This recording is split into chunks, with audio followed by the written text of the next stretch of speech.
Good morning, everyone. We are in the middle of our school day, but we are going to do history right now. Towards the end of the year, we start finishing up certain aspects of our homeschool, and so we get through our homeschool day a lot quicker than we normally do. But I thought that since it was the end of the year, I would bring you along again on a history lesson.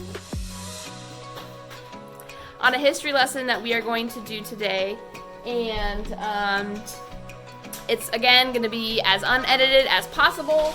And so we use the History Year 1 Good and the Beautiful right here, and we are almost done with it. We have about 5 more, let's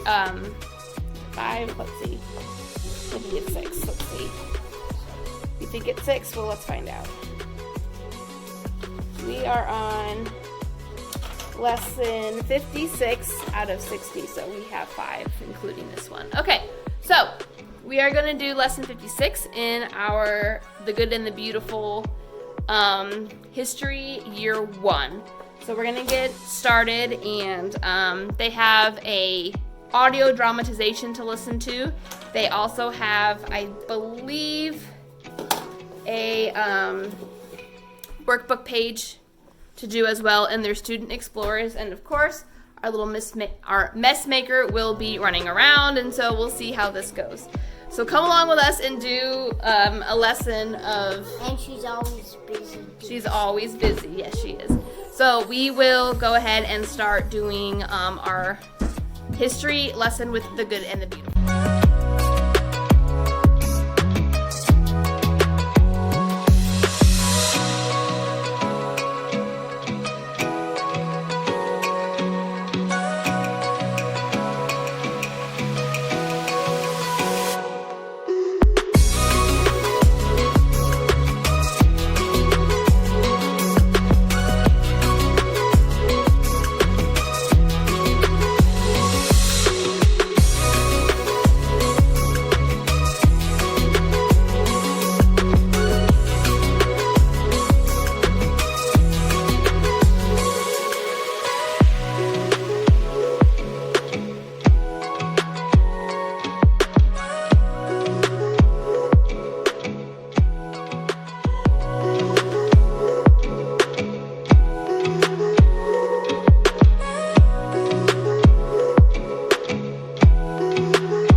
The 3 countries that started it. France was one. No. Alabama. Alabama's a state. What's the country we live in? So we have France, the United States of America, and there was a third one. Yes, England or Great Britain. So Great Britain, America, and France were the 3 countries that started NATO. You said France first. So they started NATO, which stands for the North Atlantic Treaty Organization. But then when those 3 started it, then all kinds of different countries, 12 countries, joined in. So we're going to go back to here, and I want you to point out all of the NATO countries, the North Atlantic Treaty Organization countries. So where are all of the countries that signed a treaty to be allies, which means to come to each other's rescue? Yep, Zoe. Good, all of these. So this one. Well, Switzerland is yellow. Well, someone Put those away. is. Well, it's because it's a long name. But Switzerland and Austria were both neutral, which means they did not take a side. What about?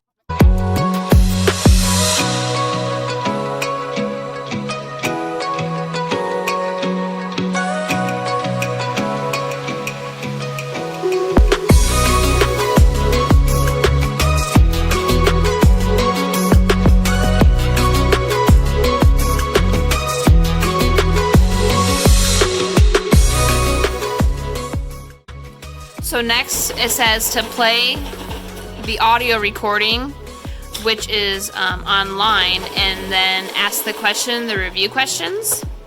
but then also to complete lesson 56. So what I'm going to do is have them do their student explore worksheet while they are listening to the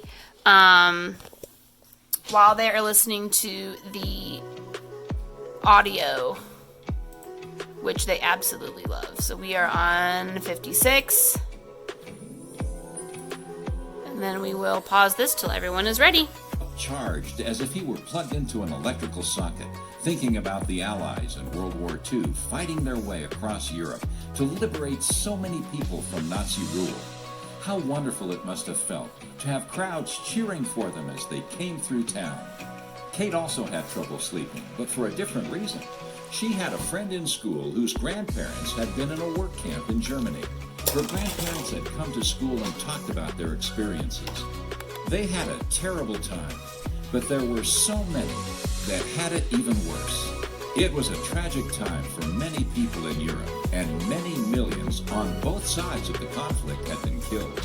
She felt sad that so many families were broken up by the war. Kate couldn't imagine her father or mother, or even her brother, lost to a bomb or a bullet. But she was glad that someone had been willing to fight to try to save as many people as possible.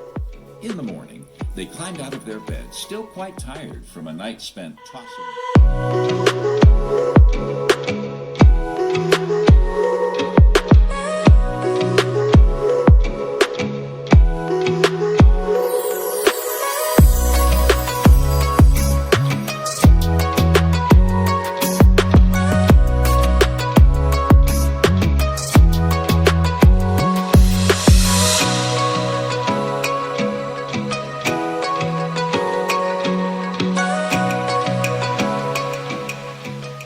While we are finishing up our coloring, I'm going to ask you guys a few questions to see if you remember. So, do you guys remember how many zones Germany was divided into? 4. Do you remember who occupied those zones? There was 4. We had the America had one zone. No. The French had another zone. The British had a third zone, and who had the last zone? No. Zoe already said the Americans.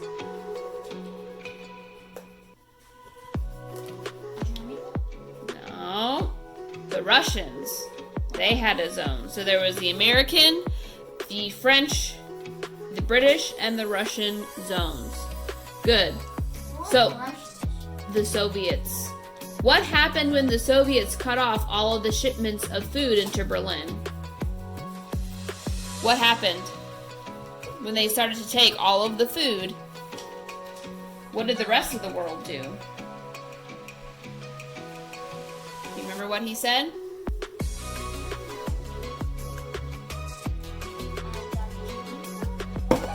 Yeah, they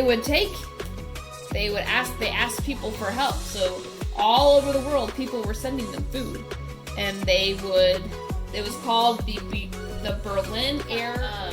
So we're gonna continue reading our books Through the Wall, and this was about Hansi, remember? And he lived on what side of the wall?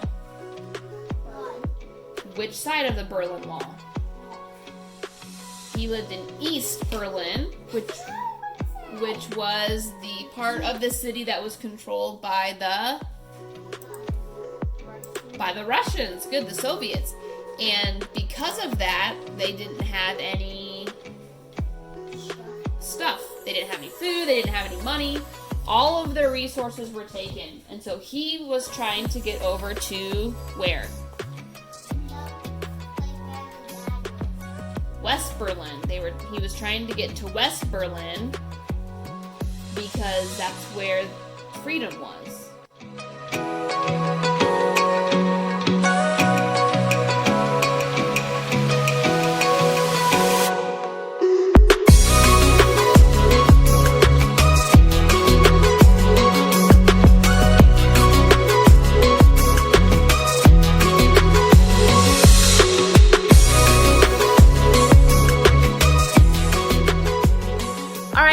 going to wrap up our lesson of history in the good and the beautiful level 1. We finished up our read aloud chapter that we were on.